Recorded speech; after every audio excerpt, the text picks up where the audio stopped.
pagi, saya Alan Kusak Nidbani. Saat ini saya bekerja di Rumah Sakit Umum Profesor Dr. W.S. Johannes Kupang.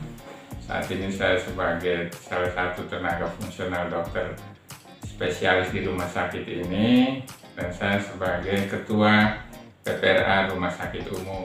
Jadi PPRA adalah program pengendalian resistensi antimikrobal di Rumah Sakit Umum W.S. Johannes. Hari ini kami dari Komite PPRA Rumah Sakit ingin berbagi informasi mengenai pentingnya penggunaan antibiotika yang rasional. Jadi nanti kita akan sedikit mengerti apa itu sebenarnya antibiotika, kenapa penggunaannya harus rasional, dan efek samping yang mungkin dapat menyebabkan bila penggunaannya tidak rasional. Jadi yang dimaksud dengan antibiotika adalah senyawa kimia yang disintesis oleh mikroorganisme dalam hal untuk mempertahankan dirinya dari mikroorganisme lain.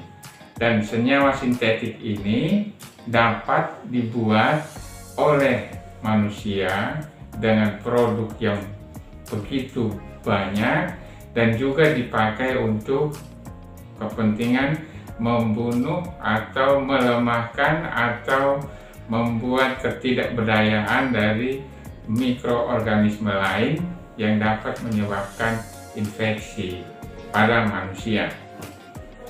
Jadi sebenarnya aslinya antibiotika itu berasal dari mikroorganisme itu sendiri.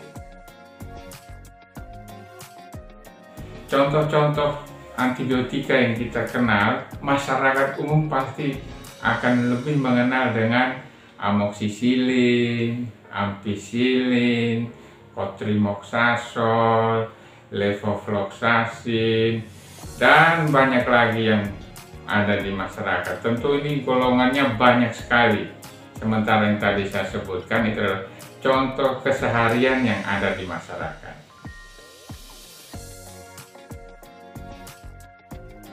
Penggunaan antibiotika yang tepat itu yang paling bagus adalah berdasarkan hasil kultur dan sensitivitas tes kumannya. Sementara kita mengenal ada sekitar 3 jenis penggunaan antibiotika. Yang pertama itu adalah penggunaan untuk tujuan profilaksis atau pencegahan terjadinya infeksi oleh bakteri. Ini pun dibagi menjadi 2. Yang pertama adalah profilaksis medis, yang kedua adalah profilaksis bedah.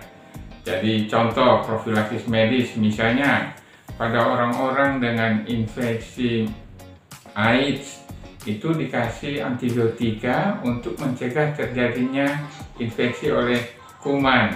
Antibiotikanya biasanya adalah cotrimoxazole, itu profilaksis medis. Sementara yang dimaksud profilaksis bedah itu diberikan pada saat menjelang operasi untuk mencegah terjadinya infeksi bakteri setelah operasi. Itu dengan syarat dan ketentuan yang sudah ditentukan berdasarkan regulasi yang ada. Yang kedua adalah pemberian secara empiris, artinya pemberian antibiotika diberikan tanpa melihat hasil kultur dan sensitivitas tes. Kita hanya melihat berdasarkan gejala klinis, apakah ini benar sesuai dengan tanda-tanda infeksi bakteri atau bukan. Bila bukan, mungkin kita konfirmasi dengan pemeriksaan laboratoris. Kalau memang bisa, diberikan tanpa kultur. Nah, yang ketiga yang paling bagus dan paling baik itu adalah pemberian secara definitif, artinya diberikan berdasarkan hasil kultur dan sensitivitas tes.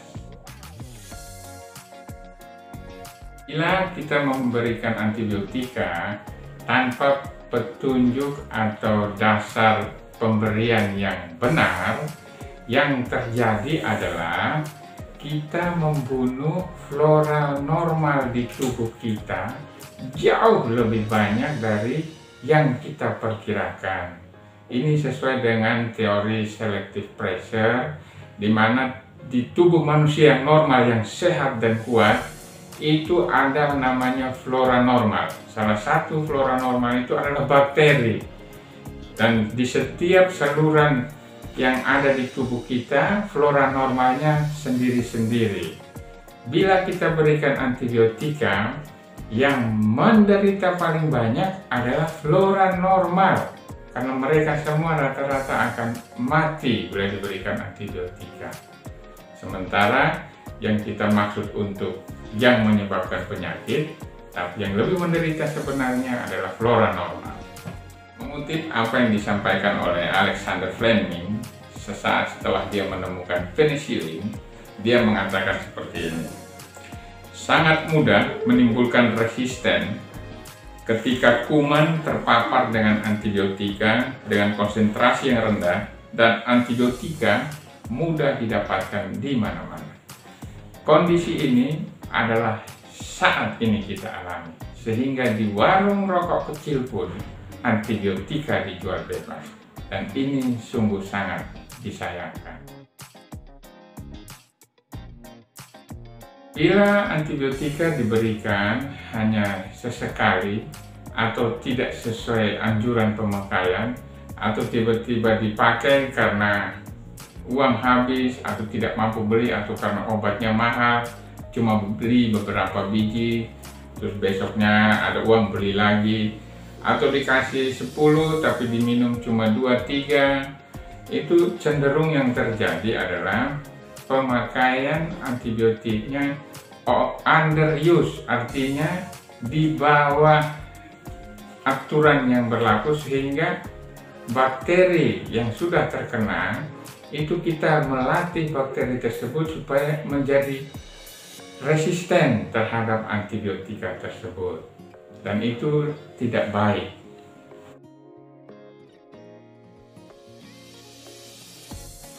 Jadi yang diperhatikan selama penggunaan antibiotika yang tadi kita sebutkan, pertama adalah tentu berdasarkan gejala klinis, pemeriksaan fisik dan pemeriksaan tambahan, lebih tepatnya lagi berdasarkan hasil kultur dan sensitivitas tes kumannya. Terus yang kedua, pemberian itu untuk setiap jenis kuman dan setiap golongan jenis antibiotika ada masa pemberiannya sendiri-sendiri, dan hal itu sebaiknya konsultasikan dengan dokter yang Bapak Ibu datang untuk kontrol, atau dokter yang bersangkutan. Jadi tentu antibiotika adalah termasuk obat. Obat itu punya efek samping, dan antibiotika sendiri tentu punya efek samping. Ada golongan-golongan antibiotika tertentu yang dapat merusak ginjal, yang dapat merusak hati, yang dapat merusak tulang, dan mungkin juga merusak jaringan ikat lainnya yang ada di tubuh manusia.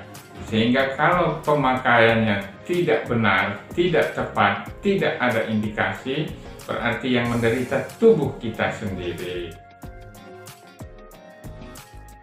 Jadi berdasarkan keterangan yang sederhana ini, kami sangat berharap supaya masyarakat bila menderita sakit jangan langsung memvonis ini adalah infeksi bakteri, karena semua penyakit tidak semuanya disebabkan oleh bakteri.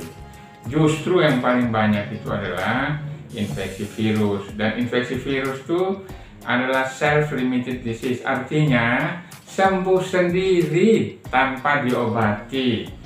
Jadi memang biasa terkadang seperti ini ceritanya. Hari pertama batuk pilek, hari kedua makin jadi. Hari pertama Shubeli ampicillin, hari kedua kok tambah jadi. Hari ketiga tambah jadi, pindah lagi beli ini obat lain lagi karena bilang ampicillin soalnya bagus. Dan apa yang terjadi? Hari keempat, hari kelima itu infeksi virusnya mulai mereda. Dengan bangganya orang itu akan menyatakan itu toh beta ganti antibiotika. Nah, padahal ini pemahaman yang salah karena virus infeksi berat-beratnya itu pada hari kedua, ketiga, hari keempat, kelima dia mulai mereda dan setelah hari kelima hilang. Jadi itu memang pertahanan tubuh kita sendiri, bukan dari obat.